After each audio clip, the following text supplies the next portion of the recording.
Hey guys, Caitlin here, and today we're going to go over how to make doublet cabochons. Doublets are basically one stone made with two layers of stone, a top and a bottom. Typically, the top stone is a more expensive material, and the bottom layer is made with something less expensive, since it typically won't be seen by anyone in a traditional bezel jewelry setting. There are a few reasons you might want to use doublets. For one, it's a way to make the most of expensive materials like turquoise by cutting them thin and backing them with something else. The backing can also provide some shock resistance and stabilization to materials that are more prone to cracking. For intarsias, which are like designs made by cutting and fitting together small pieces of stone, a backplate adds extra bond to help hold all those pieces together. For this demo, I'll be using doublets artistically by pairing a translucent top piece of hyalite opal, which is also known as bubble opal, back with an opaque colored material. With this, you can get really creative in your use of kind of different stone combinations, making it a really fun technique to bring into your shop. With that said, let's get right to it.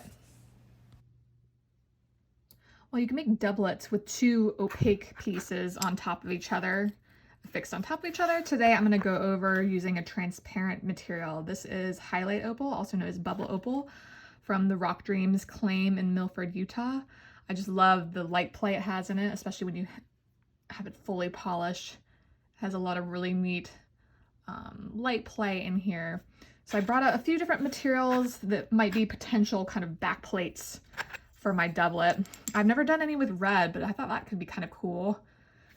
Kind of test out some different things here. A little slender piece of turquoise also looks equally cool. Then we have some lower quality lapis lazuli, but I kind of like the blue in it. I've done some with a little bit more deeper blue, also looks awesome. But for this tutorial, I have a little piece of obsidian here that I'm going to use because I think once it's wet, it really accentuates a lot of the color play in this particular piece of bubble opal. So this is what we'll go with today. I've already kind of have little two mini slabettes here. This piece, I think the obsidian is about 4 millimeters thick, but I think the thickness can kind of just depend on what you're doing with it afterwards. If it's for setting a piece of jewelry, you know, maybe your bezel wall is a little bit thicker, you might want a little bit thicker here. If you anticipate doing a little bit of a thinner bezel around your piece, you might cut this a little bit smaller. So that thickness is kind of up to you. I have actually slabbed some of these on my slab saw myself, but you can go ahead and also buy some. They're called intarsia slabs. I think you can buy them at your local rock club. You could probably buy some online, and they already come cut very thin. The traditional standard for most like slabs like this piece is about 1/4 inch thick, so you can see the difference here. All right, from here, what I want to do is I want to make sure when I glue these two pieces together that they are completely flush and there's no gap, so I have a really nice kind of connection here between these two pieces. So what I'm going to do is take both of these over to my flat lap. I have like an angle flat lap over here, and I'm going to grind down the surface so it's nice and flat. I'm using High-Tech Diamond's 8-inch slant cabber here to make my doublet surfaces flat. And I'll provide a link in the description below for all the equipment and materials I'm using so you can find them easily.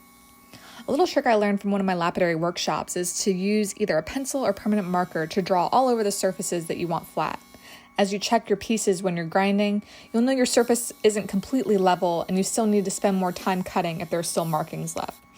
Also, if you know that there are no markings left, that it's all completely flat and you're good to go. Now that both of my pieces are nice and flat, I have a nice flat surface to glue this onto. I want to make sure I'm getting all the moisture out of this before I go ahead and glue them together, because right now, once I had taken the flat lap that's wet, these both kind of are a little bit saturated. So I have a candle warmer here. I think you can get it on Amazon. I'll put in a link below, and I'll let this sit on here for about 5 minutes or so it can kind of evaporate all the moisture that's in both of these slabs. All right, now we're back. We have both of our slabettes off of the candle warmer, and they're still silly hot, so I'll start talking about the glue here. Right now I have a 2-part epoxy. This is what I'm using, epoxy 330. I know there's probably some naysayers out there saying, you know, epoxy 330 yellows over time. It's gonna break apart over time. I've never had an issue with it. I know many other lapidary artists haven't had an issue with it, but if that is of concern, one of the best products you can use out there is called Hextall, HXTAL. I'll put links for both of these products down in the description below. This Hextall is definitely pricey, but it's the best thing you can get out there. So right now I have, you know, part A, part B, I have the resin up here and then the hardener down here. I know they don't look like 2 equal parts right now, but the hardener kind of tends to flatten out a little bit more than the resin, but this is 2 equal parts. I'll use a little wooden stir stick. You can get those on Amazon pretty cheap, and we'll mix both of these parts together. Probably mix it for about a minute or so, just to make sure they're fully integrated. Make sure to scrape all of it off. I'm just using a piece of cardboard I have lying around as my little plate for mixing.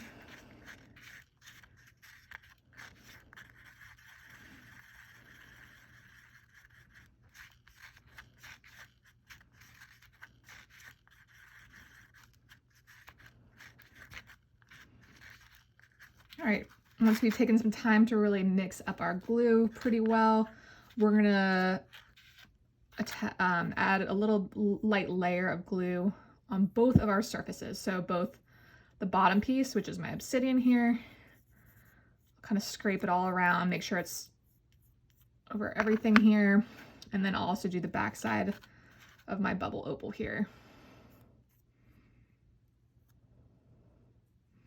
Making sure to cover the whole surface here. And I try to scrape off a little bit of excess. I know I have still a little bit more, which is fine. I can always use that to do another doublet. So now I'll press these 2 together. Now what you want is a little bit more compression with these pieces. While you might say, oh, this is good enough on its own, you want to have a little bit of pressure on these pieces. And I found some of these really great spring clips on Amazon that I like to use.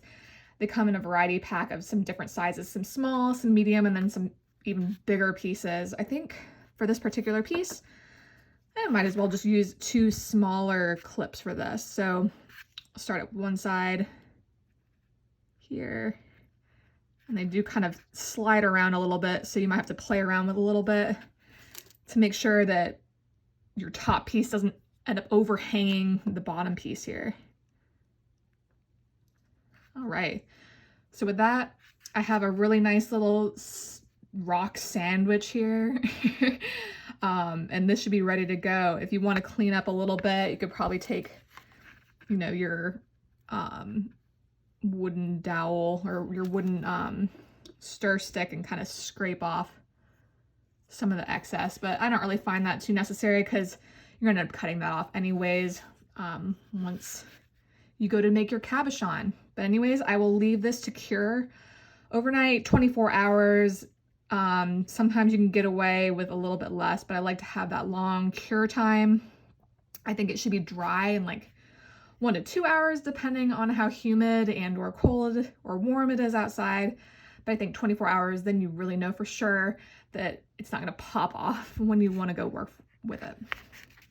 So I'll leave this upright and we'll come back to it later.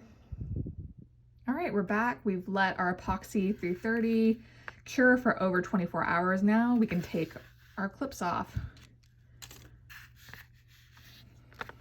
Now we have a nice little sandwich with the bubble opal and then the obsidian here. I might end up grinding this down a little bit further. It looks like a pretty hefty thickness for this slab. That's unless you want to do a thicker bezel, if this is going to be for jewelry. But other than that, you can treat this like any other cab. What I want to do though is just trim off with a trim saw all the extra of the bottom around it. But other than that, just treat it like any other cabochon and go from there. Here I'm using my 6-inch high-tech diamond trim saw. Once again, I'll list the links in the description for you.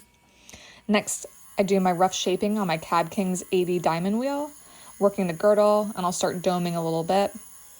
I'll follow this up with the 220 diamond wheel, doming even more here before I get into my resin wheels with 280, 600, 1200, then 3000 before finishing this highlight opal with a final polish of tin oxide. Now you're all done with your doublet.